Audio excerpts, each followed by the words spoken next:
Madrid, al atardecer. Las calles estrechas de Lavapiés brillaban con los reflejos dorados del sol que se deslizaba entre los edificios antiguos. El murmullo de la ciudad llenaba el aire, motores, pasos, conversaciones lejanas. En medio de ese caos urbano caminaba Marcos, un hombre de 35 años, traje oscuro, mirada firme, una carpeta gastada en la mano. A cada paso, sus pensamientos resonaban más fuertes que el ruido de la calle. Dicen que el tiempo lo cura todo, pero hay heridas que no cicatrizan, solo se esconden, pensó, mientras cruzaba frente a un escaparate donde un reloj antiguo marcaba el paso del destino. 8 años, murmuró para sí. 8 años esperando, observando, respirando el mismo aire que ellos, fingiendo que todo estaba bien. Pero hoy, el tiempo deja de ser mi enemigo, entró en un edificio de oficinas antiguas, donde el olor a café y polvo se mezclaba con un silencio tenso. La recepcionista levantó la vista y sonrió. ¿Tiene cita, señor?, preguntó. Sí, respondió Marcos sin dudar. ¿Con el señor Diego Rivas? Dígale que su pasado lo busca. La mujer parpadeó, confundida, mientras él sonreía con una calma que helaba la sangre. El sonido de la lluvia cayó de golpe, como un recuerdo. 8 años antes, en aquel mismo edificio, todo había comenzado. Marcos, más joven, con las manos temblando sobre una mesa llena de documentos, enfrentaba a su socio y mejor amigo, Diego. No hay otra opción, decía Diego con voz fría. La empresa necesita un sacrificio y tú asumirás la culpa. ¿Mi culpa?, gritó Marcos, incrédulo. Tú falsificaste las cuentas, pero tú firmaste los papeles. Nadie dudará de mí. Las sirenas de policía resonaban fuera del edificio y minutos después Marcos era esposado, mientras Diego observaba desde la ventana con una expresión indescifrable. Años de cárcel siguieron, años de silencio, de noches en vela, de odio alimentándose en la oscuridad. El presente volvió con el sonido de un ascensor. Marcos subió despacio hasta el último piso, donde las puertas se abrieron a una oficina elegante. Diego, ahora un empresario exitoso, lo esperaba con una sonrisa. Marcos, no puedo creerlo. Has vuelto, dijo, abriendo los brazos. Sí, contestó él, avanzando despacio. Volví para agradecerte por todo. ¿Agradecerme? Por enseñarme que la traición es un arte, y que toda obra maestra merece su firma. Diego lo miró, confundido, justo antes de notar la grabadora que Marcos colocaba sobre la mesa. En el aparato, una voz familiar comenzaba a reproducirse, la suya, confesando años atrás los detalles del fraude, una grabación que Marcos había conservado desde aquella última noche juntos. Diego palideció. ¿Qué has hecho?, susurró. Solo devolverte lo que me diste, destrucción. Mientras Diego intentaba arrancar los cables del dispositivo, las puertas de la oficina se abrieron de golpe. 2 inspectores de policía entraron con expresiones firmes. Señor Rivas está detenido por fraude fiscal y manipulación de pruebas. Marcos observó la escena con serenidad. No sonrió. No lloró. Solo cerró la carpeta que había traído consigo y se giró hacia la ventana. Afuera, el cielo se oscurecía lentamente sobre Madrid. Dicen que el tiempo lo cura todo, pensó, pero yo aprendí que el tiempo solo castiga a los que creen haber escapado de él.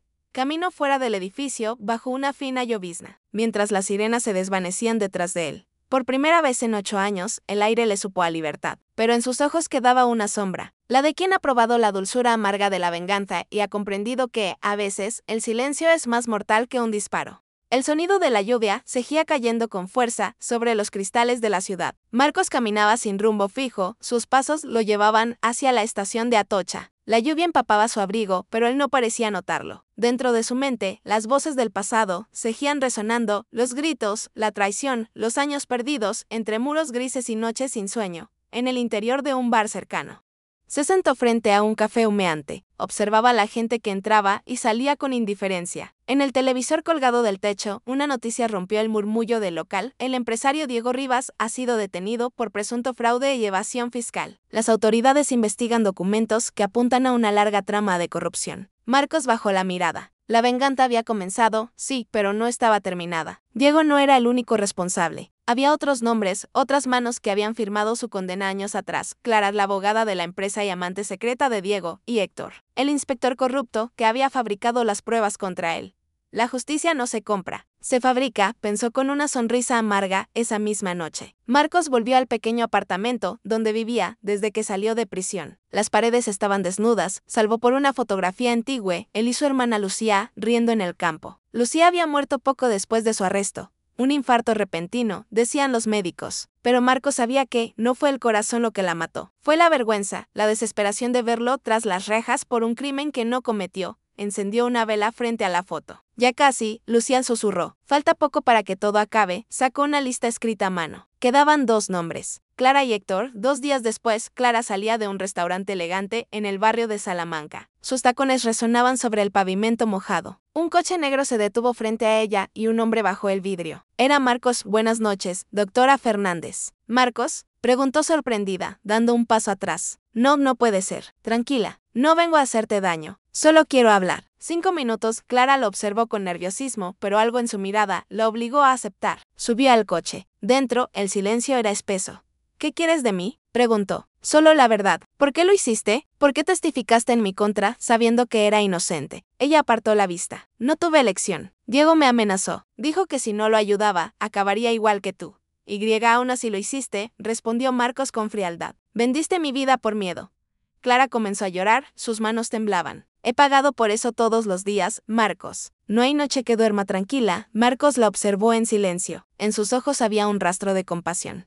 Pero la sombra del odio cegía allí. Entonces esta noche dormirás en paz, dijo, entregándole un sobre. Dentro hay pruebas contra Diego y Héctor. Llévalas a la prensa. Si lo haces, te dejaré fuera de esto. Si no, ¿sino qué?, preguntó ella, temblando. Entonces sabrás lo que es perderlo todo, como yo. Clara abrió el sobre. Las fotografías, los documentos, las grabaciones. Todo estaba allí. Bajó del coche sin decir palabra. 3 noches después, Héctor, el exinspector, vivía en un chalet a las afueras de Toledo. Había dejado el cuerpo de policía años atrás, pero seguía moviendo hilos en la sombra. Aquella noche, una llamada anónima lo despertó. ¿Quién habla?, gruñó. El que viene a devolverte tus mentiras, respondió una voz grave al otro lado. Antes de que pudiera contestar, las luces se apagaron. Un golpe seco en la puerta lo hizo sobresaltarse. Tomó su pistola y bajó lentamente las escaleras. La casa estaba en penumbra, solo la tormenta iluminaba los muebles por instantes. Un trueno, una sombra. «Sal de ahí, maldito», gritó Héctor. Marcos apareció frente a él, empapado, con una linterna en la mano. No vine a matarte, Héctor. Vine a verte caer. Arrojó un pendrive sobre la mesa. Ahí están tus sobornos, tus cuentas en Suiza, tus tratos con Diego. Todo ya está en manos de los periodistas. Pero quería verte la cara cuando supieras que tu vida terminó esta noche. Héctor apuntó con el arma, pero Marcos no se movió. No me obligues, dijo Héctor. Hazlo, respondió Marcos. Si me matas, todos sabrán que fue por miedo. El sonido de sirenas comenzó a acercarse. Héctor bajó el arma lentamente. ¿Qué has hecho?, susurró. Lo que tú nunca hiciste, justicia. Cuando la policía irrumpió, Marcos ya no estaba. Solo quedaba el pendrive y el eco de una puerta golpeada por el viento. Esa madrugada, en un puente sobre el río Manzanares, Marcos observaba las luces de la ciudad reflejadas en el agua. Su venganza estaba completa. Diego, Clara y Héctor habían caído uno por uno como piezas de dominó cuidadosamente alineadas durante años. Pero algo dentro de él no encontraba paz. ¿Y ahora qué?, se preguntó. El silencio de la noche respondió con un suspiro helado. La venganza te da propósito, pero cuando se acaba, ¿qué te queda? Sacó del bolsillo un pequeño anillo, el de su hermana Lucía. Lo lanzó al río con suavidad. Descansa en paz, hermana. Yo ya no necesito seguir luchando. Una figura se acercó entre las sombras. Era Clara.